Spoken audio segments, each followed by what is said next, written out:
Okay.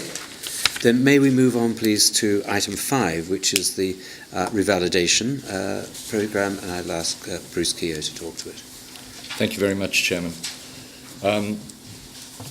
Revalidation doesn't really fit into the citizens' language that you described, Victor. So what I'd quite like to do is describe what it is conceptually and then indicate what it means in terms of machinery, and then finally what the risks and benefits are, or particularly the risks for NHS England. So in my mind, revalidation is a process of reinforcing professionalism among doctors in the organisations in which they work. I think professionalism is absolutely key to the quality of care that we offer, irrespective of what profession you come from, because the first encounter that somebody who's worried, frightened, anxious, in pain has of the health service is generally in a relatively privileged encounter with an individual professional. And that is where people feel that they're being offered safety, effective care, or decent care. It is the duty then of the organizations in which they work to provide the supporting infrastructure to help them to do that. And that's the duty, if you like, of boards in terms of supporting boards or partners in terms of supporting individual doctors to provide a good service. And then as the final backstop, the regulator is there. But the emphasis on quality needs to shift from that regulatory function right down into the front line, into the private rooms where professionalism is exhibited on a day-to-day basis and is used to help patients. Now, the key to all of this is organizations sitting down and having a proper discussion with doctors who are providing those services on a day-to-day basis. And that discussion will happen at an annual appraisal.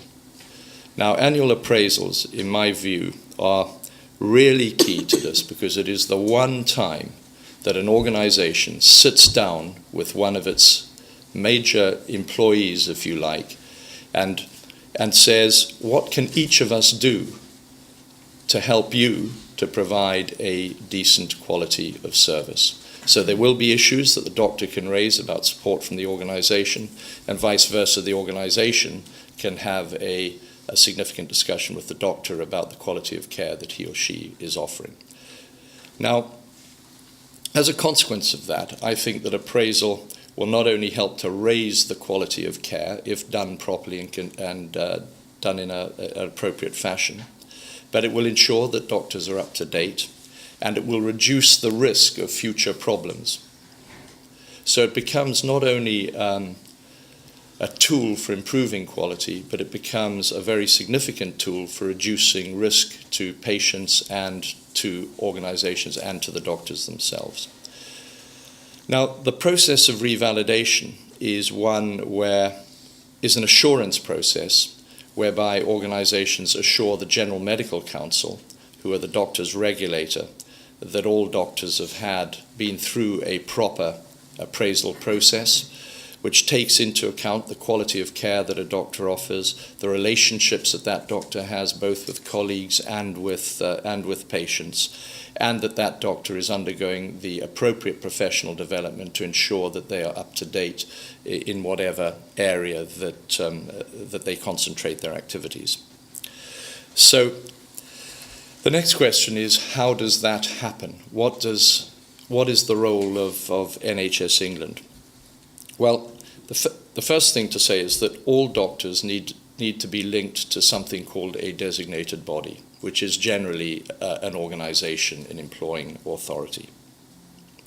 And each designated body has someone called a responsible officer. In a hospital, the responsible officer is likely to be, for example, the medical director.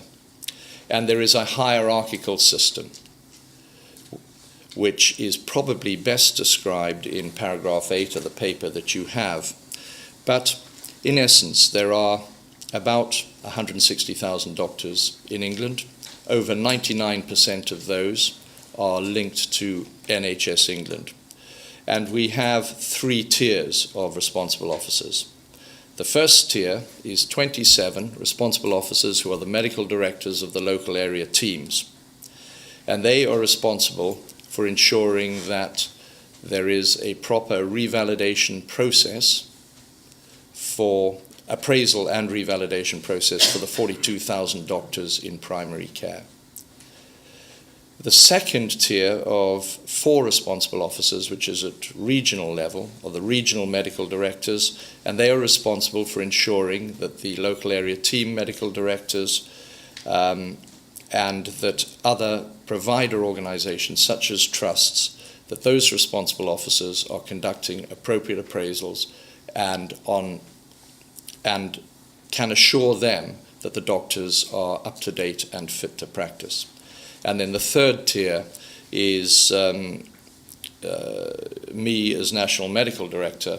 I'm responsible for ensuring that the 4 regional medical directors, that the medical directors of the Litigation Authority, the NHS Trust Development Authority, and Health Education England are themselves fit to practice and undergoing the appropriate professional development.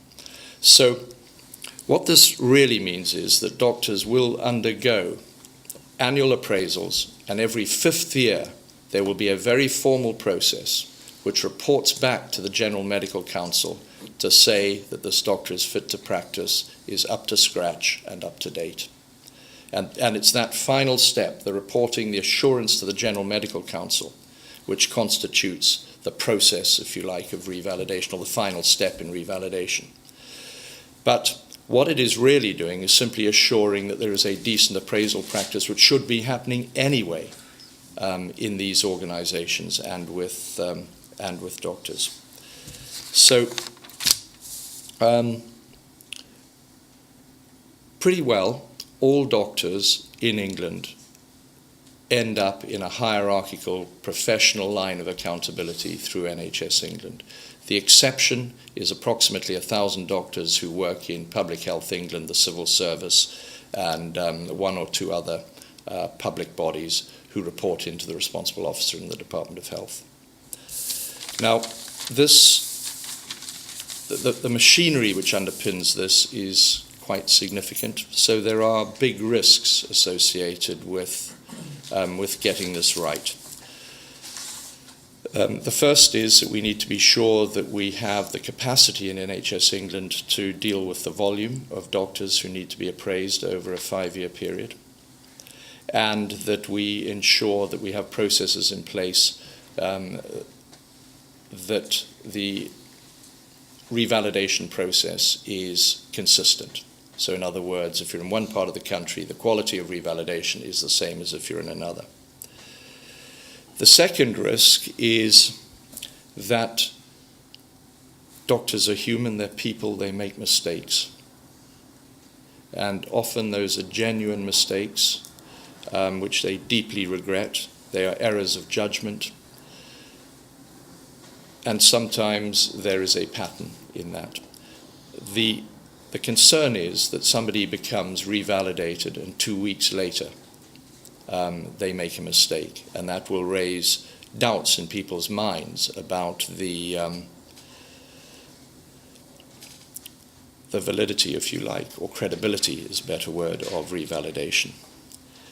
The third risk to NHS England is we have 27 medical directors in the area teams and 4 medical directors in the regional teams.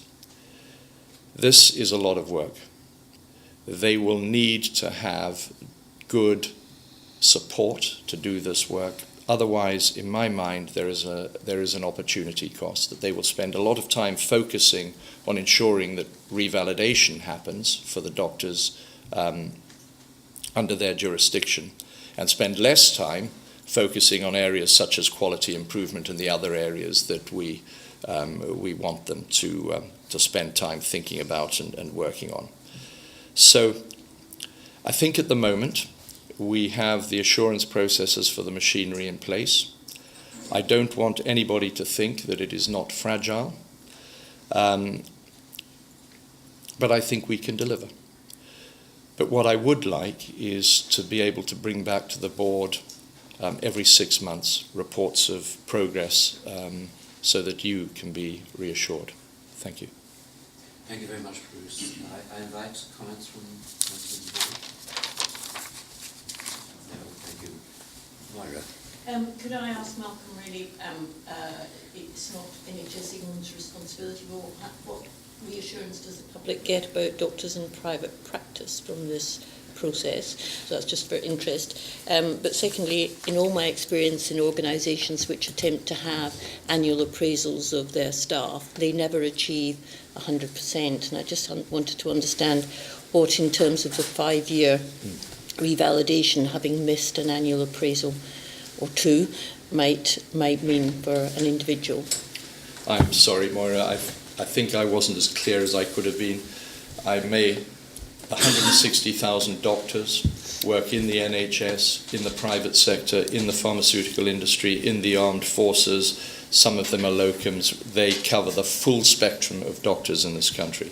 That's the first point. The second... 99% are within the NHS through some linkage. No, 99% of that 160,000, which includes the doctors in the private sector and the commercial sector, have their revalidation through our processes. Through the hierarchy. Yes. Yeah.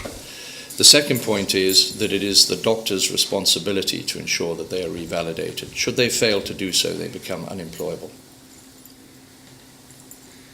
So the pressure on annual appraisal is rather stronger than it is in most organisations. It certainly is. Well, thank you very much.